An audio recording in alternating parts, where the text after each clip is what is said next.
sense of them know a lot of the facts in the case. Yes. My view is that the laws on cross-examination are adequate because they give me, as a judge, a broad discretionary scope to control the affairs of the court. What do you mean? Well, you may simply look to Section 26 of the Uniform Evidence Acts, surely you know that, which affords us broad power to control the way in which the witness is questioned. I also from time to time use Sections 192 and 135 in deciding when to grant leave and when to exclude evidence. I find these particularly useful when dealing with grey areas of the law, such as questioning on grounds of credibility and the fact in issue. Yes, how do you deal with credibility evidence? I tend to simply apply the rule that if I can't see the relevance of the question to the fact in issue at all, I'll simply disallow the question under Section 102 of the Uniform Evidence Acts. Well, that is a reductive view, particularly in light of the importance of some credibility evidence. While not being directly relevant to the fact in issue, credibility evidence can still be permitted. As you are surely aware, under Section 103 of the Uniform Evidence Acts, evidence that is not necessarily relevant to the fact in issue may still substantially affect the assessment of a witness's credibility. A distinction that was made clear with the 2008 amendments. In the Crown and LAWS, the court noticed that evidence will have a substantial effect on a witness's credibility, where it could rationally affect the assessment of their credibility.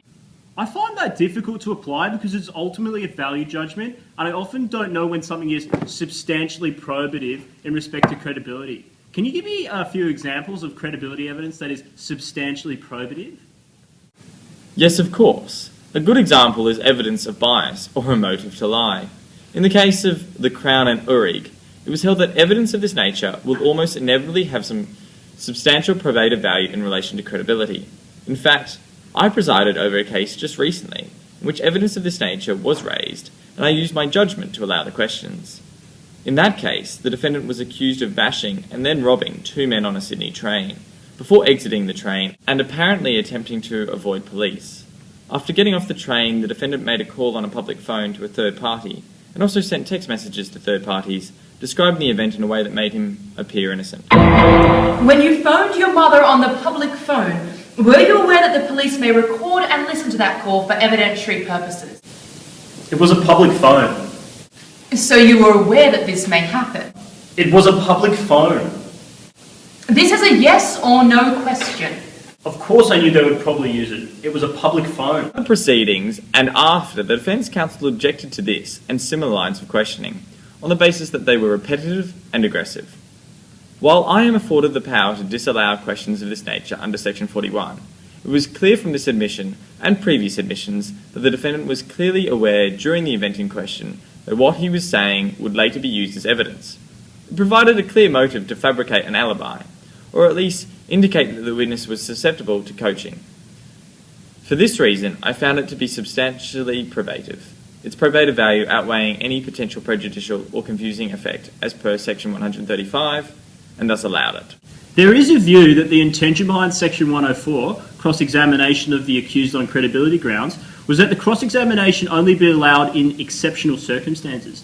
Do you think what you witnessed was in that exceptional standard? Well, the way I perceived it, the purpose of that line of questioning was to show that the accused has a motive to be untruthful, thus coming under Section 104, subsection 3a.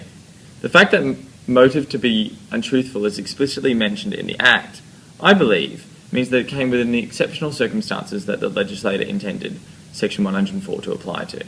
It was notable in this case that even though the defendant may have had a history of summary or even more serious offences, the prosecution wasn't able to raise this because the defendant hadn't raised evidence of his good character, which could then be tested by the prosecution under Section 110(2 and guided by the common law. However, it would likely have been risky for the defendant to raise his absence of a criminal history for these types of offences to indicate his good character anyhow. Such a move might in fact cause the jury to speculate about other offences the defendant may have committed but neglected to mention, which could be equally damaging to the defendant's character and thus credibility. That's interesting, because I recently presided over a case where a Crown witness was being cross-examined by the defence and was not afforded those same protections. This was a HIV assault case where it is alleged that the accused contracted the disease whilst overseas, and the Crown witness was an associate of the accused who had also holidayed with him and had also contracted HIV. Mr. Jones, you went to Thailand with Mr. Aubrey, is that true? Yes, I did. And did you engage in sexual intercourse whilst on your trip? Yes, I did. In your statement, you claimed you had no sexual intercourse with men whilst in Thailand. I did not want to have to tell people what I did. On how many occasions did you have sex with men in Thailand? Your Honour, I object! Prejudicial. I'll allow it, because it goes towards the witness's character. Isn't it unfair that an accused can cross-examine Crown witnesses in relation to their bad character when the Crown is presented from cross-examining an accused as to character unless the accused has actually adduced evidence to prove the Crown witness has a tendency to be untruthful? Yes, in fact, the Australian Law Reform Commission, in its 2005 review of the Uniform Evidence Acts, noted that the current provisions are arguably less fair to the Crown than the provisions of the other jurisdictions, such as Tasmania. Yes, so couldn't it then be argued that the Uniform Evidence Act provisions should be changed? That is a fair point. I adopt the view of the Australian Law Reform Commission that the provisions in their current form serve a very important purpose.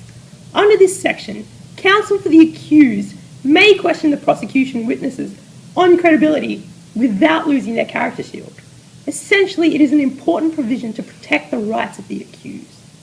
That reminds me of a case I presided over the other day, in fact, R.V. Nowecki, which also went to credibility. However, in this case, it was about the witness's ability, or lack thereof, to remember events. It was a drug trafficking case, and the arresting officer was being cross-examined by the defence on the details of the arrest, which had occurred over 2 years ago. Were you the officer who arrested Mr. Nowecki? Yes, I was present. But you were the one who made the actual arrest. No, I didn't make the actual arrest. Do you know which of the officers at the scene made the arrest? No, I don't. Which other officers were there that night? There was Officer Gray, Officer Shaw, Officer Peters, and a couple of others that I can't remember. Okay. Officer Brown, you were in charge of obtaining evidence from the vehicle, is that correct? Yes, I was. Do you remember what items you seized from the back seat of the car? There were a number of newspapers, some shoes, and a sports bag. Can I ask you to put aside the property seizure record? What was in the boot of the car? I can't recall. You don't have an independent recollection of the items you saw in the vehicle that night, do you? The defence counsel was trying to highlight the witness's incapacity to remember matters about which he had testified. This is acceptable under Section 103 cross-examination exception to the credibility rule. The questioning did not go to a fact and issue because the accused at the time of the arrest had not yet made contact with the drug mule, and so there was no evidence to be found in the vehicle. Although it did not go to a fact and issue, the questioning was still allowed because the evidence could substantially affect the assessment of the credibility of the witness. Asking about which other officers were present at the arrest is a way of indicating that the witness's memory is not fresh and should therefore be not given too much weight. A witness's incapacity to observe or remember matters about which he or she has testified would also comprise proper matters for cross-examination under Section 103.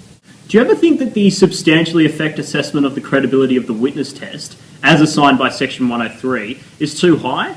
I mean, as the court found in Locke, a credibility assessment that applied a substantial test is a higher standard than a significant one. Couldn't this standard preclude some arguably very important evidence from getting into court? While that is a good argument, the point of the rule is to exclude evidence that wouldn't really have any material bearing on the jury's assessment of the credibility of the witness. As Justice Wheatley noted in Lodi, evidence that won't realistically affect the jury's perception of credibility will not be substantial. As the Australian Law Reform Commission has pointed out, evidence of this nature will only really lengthen the trial and won't provide any important information. So, I think the standard works. The other thing you need to remember is that evidence law and advocacy practice tend to place great faith on testing veracity and accuracy of a witness's testimony by comparing what a witness said out of the court with what he or she states in court. Where an inconsistency is exposed, the witness is potentially discredited.